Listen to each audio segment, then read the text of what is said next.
Shalom Aleichem, mes chers amis, aujourd'hui nous allons vous dévoiler des secrets extraordinaires dans la mitzvah que vous faites tous les matins, celle des téphilines, les phylactères, qui a l'air a priori pas très élevée, mais en vérité c'est la couronne de l'homme. Et on va poser une question, on sait très bien que il est marqué dans la Pasuk, dans la Torah, Ki Shem Hashem Nikra Alecha Veyaru Mimeka. Lorsqu'on va en guerre, il faut mettre les téphilines. Pourquoi? Parce que là, c'est là que tes ennemis vont avoir peur de toi alors que tu as les téphilines sur la terre. Bono Shel Olam. Comment c'est possible de dire que quelqu'un ou l'ennemi va avoir peur parce qu'il voit des boîtes noires sur son ennemi en face de lui? En quoi ça donne une peur à l'homme, à l'ennemi? C'est la première question. La deuxième question, on sait très bien que Moshe Rabbeinu, il est monté dans le ciel. Lorsqu'il est monté dans le ciel, il a vu Akadosh Baruch Hu. Et lorsqu'il voit Akadosh Baruch Hu, bien sûr, il ne voit pas son visage, mais c'est toute une image. Il voit le kesher des tefilines, c'est-à-dire le nœud des tefilines, d'Akadosh Baruch Hu, uniquement l'arrière du nœud des tefilines. C'est-à-dire cette lettre-là, le dalet de Akadosh Baruch Hu. Donc a priori, qu'est-ce que ça veut dire qu'il a vu le kesher, dalet, le nœud d'Akadosh Baruch Hu, du dos d'Akadosh Baruch Hu? A priori, c'est pas compréhensible de dire que Moshe Rabbeinu il voit cette vision là qui est là dans le ciel.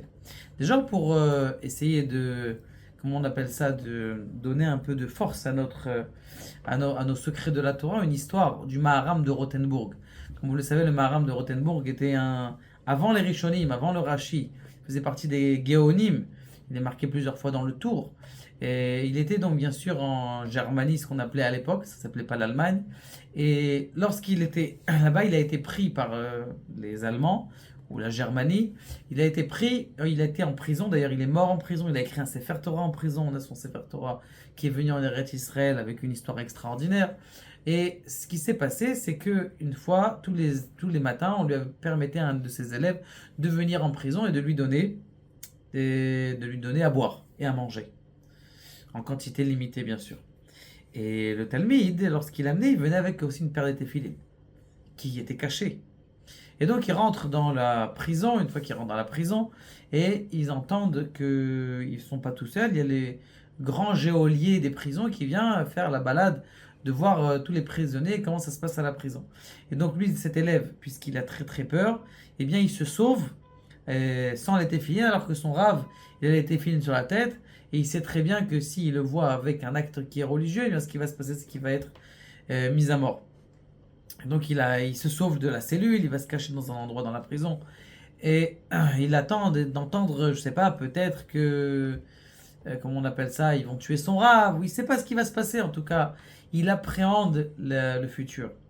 Et ce qui se passe, c'est le grand geôlier, il rentre dans la cellule du Maharam de Rothenburg, et une fois qu'il rentre dans la cellule du Maharam de Rothenburg, eh bien, il n'entend pas de cris, il n'entend pas de, il n'entend rien du tout. Baruch Hashem, ça a l'air que le Maharam de Rothenburg, et il rentre dans la cellule et il voit que le Maharam de Rothenburg est encore avec ses téfilines sur sa tête, sans rien du tout, sans aucun problème. Je tabarre chez moi, mais Rav, comment c'est possible? Nous, si on nous arrête dans la rue avec les téfilines, eh bien, on est mis à mort tout de suite. Vous, alors que vous avez vu le grand geôlier des prisons, vous êtes. Il a dit, je vais t'expliquer ce qui a marqué. Dans la Masechet Megillah, il est marqué un pasouk qui est dans la Megillah, Vikar. Le mot Vikar, Elut Filin Shebarosh. La Gemara, elle aurait pu dire, voici les téfilines qui sont sur la tête. Elle dit, Elut Filin Shebarosh. Les téfilines qui sont dans la tête.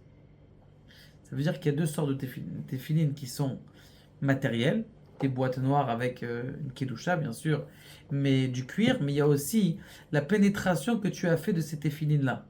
Quand tu as la pénétration de cette téfiline, alors, qui Shem Hashem Nikra Alecha Veyaru Mimeka, même les nations du monde, ils vont craindre de toi si tu as des téfilines sur la tête. Pour te dire qu'il faut faire une vibration de ces boîtes noires à l'intérieur. Maintenant, il pose la question. Il dit, comment ça se fait qu'il y a 4 parachiotes ici? Comment ça se fait qu'autour, il y a 3, comment on appelle ça, coutures, 3 coutures, 3 coutures, 3 coutures, et encore une couture intérieure? Eh bien, il nous explique le Harizal, quelque chose d'extraordinaire. Il dit que ici, il y a marqué dans la Torah 3 fois le mot Teruma. Et 3 fois le mot Migdash, qui veut dire aussi le Migdash.